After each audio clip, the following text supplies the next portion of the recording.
Hello and welcome back from Castletownshend in Castletownshend, where we spent a lovely day yesterday. And we nipped up to the pub as well, which was up that hill, and had a pint, as you would.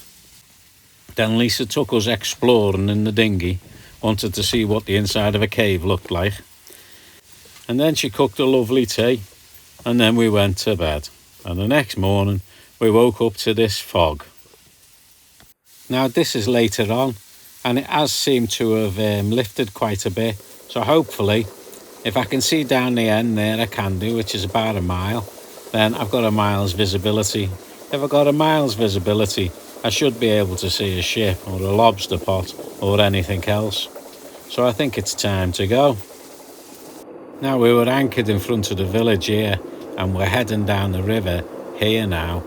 And as you can see, all as we can see is rocks ahead of us. But the corner comes up there, and we'll go round that corner. And that should take us out to the open sea. Hopefully, anyway. That's the battery over there. And if I swing across here, that's Ream Point there. And there's a great big gap in the middle for us to go through.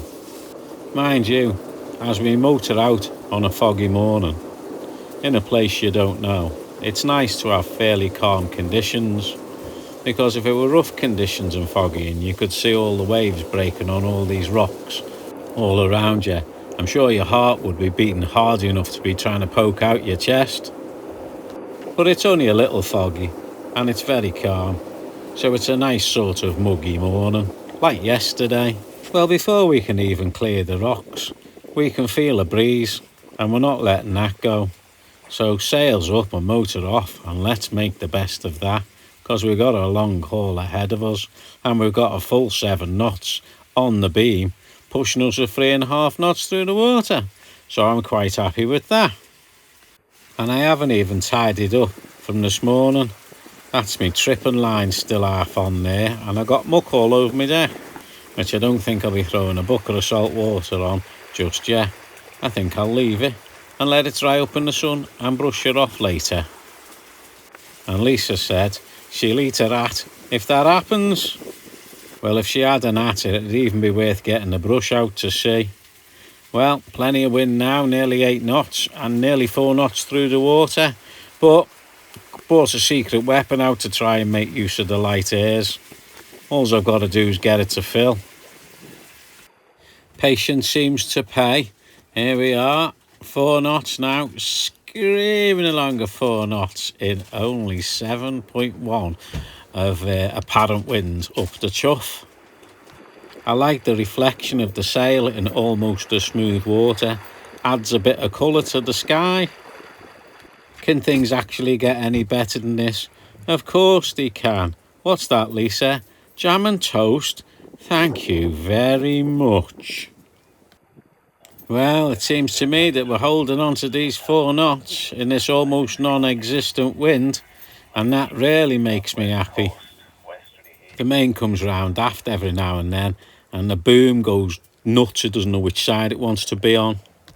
So I give up trying to keep control of the main and doused it, and the speed picked up, because everything settled a little bit. So we're nearly doing 5 knots now, covering the ground even quicker, and same wind pressure more or less. So, on reflection, in the glasses, that was a good move. I can't begin to tell you what it feels like when you're in the middle of nowhere in a flat sea and you're making passage, but you've got no rush. It doesn't matter. Time sort of fades away and doesn't mean anything anymore.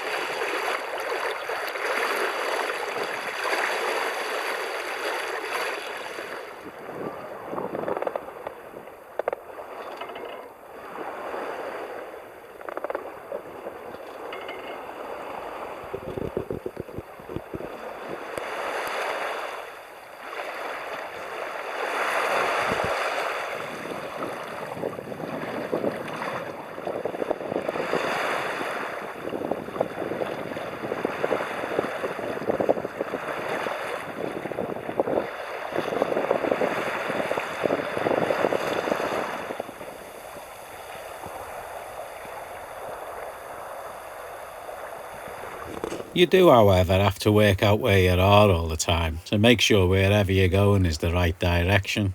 And I suppose that's one of the things that you're keeping in your mind. But you're not panicked about it because you're actually slowly moving. So you got lots of time to correct anything you're doing wrong. And with only 7 knots of wind, you're not going to fly past anything. Not a 4.5 knots, you know. Well, this is me just sitting down and taking in the day. Thinking, should I have a brew? Sail looks okay. Sea's nice and flat. Going in the right direction. Nothing panicking. Still got 8 knots of wind. That'll keep us going. Lisa's playing with the bunting she made instead of curtains like she was supposed to. But she's told me she's not playing with it. She's rearranging it. It doesn't pay me to get involved with anything like this, as you can well imagine. I'm more than happy with the progress we're making though, because I'd normally expect a lot more wind to be making this sort of progress. Vittoria going east now. He's close enough for me to get a wave into, so he can see me, so he pops out and gives me one back. Seems to me everybody's going the opposite way at the moment. This chap in what looks like a crabber, but I don't know if it is, popping the opposite way. And out there, all the way out there, Snow Hill Lady. Well, I'll never see if he waves. Middle of the day, isn't it time to have something to eat? Oh yes, thank you very much. So I'm going to take it to the bow, and I think I'll sit on the bow and watch the day go by.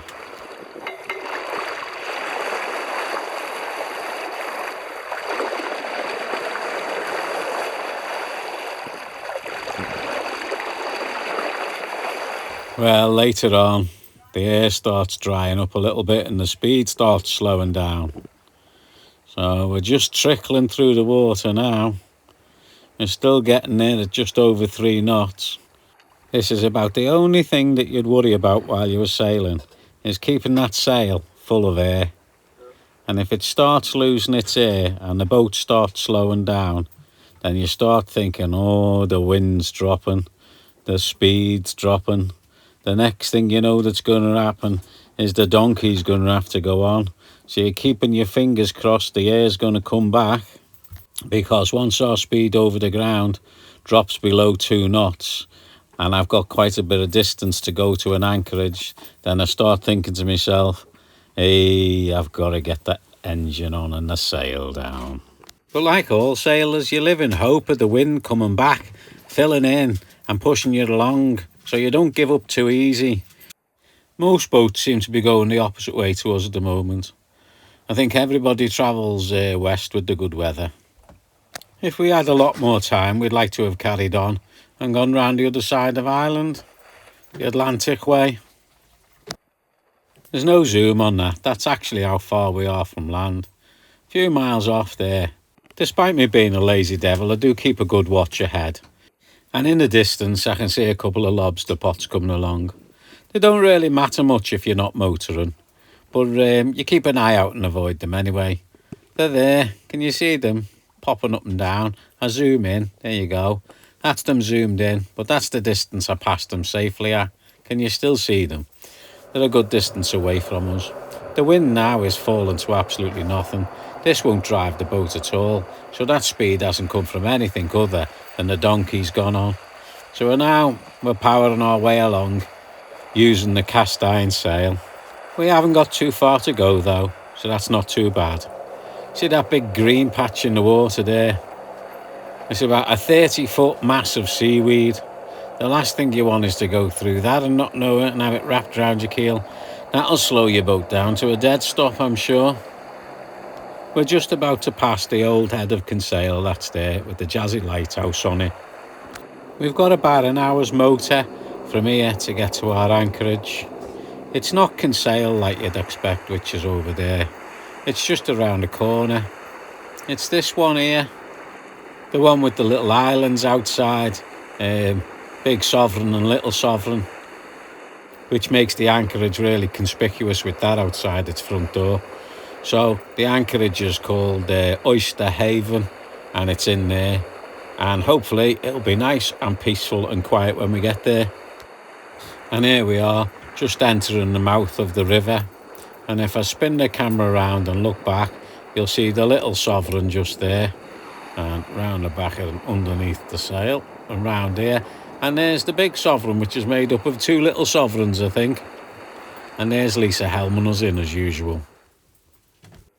Well, we've gone just around the corner in the anchorage, because there was a few moorings knocking around, and we thought if we can get away from the moorings we will do, because we don't want to get our anchors stuck on one of them. So the moorings are behind us. There's only half a dozen boats in here, but there's plenty of moorings. But we've settled down anyway. We've got ourselves a nice little speck for the night. There's a woods opposite us, and we can hear all the birds singing in the woods, which is really nice. The wind's only about 5 knots like it was outside, so it's really peaceful and quiet as well. Lisa's doing a bit of videoing for a Facebook blog. And now I'll have to go until next time, because my tea's ready. So, bon voyage.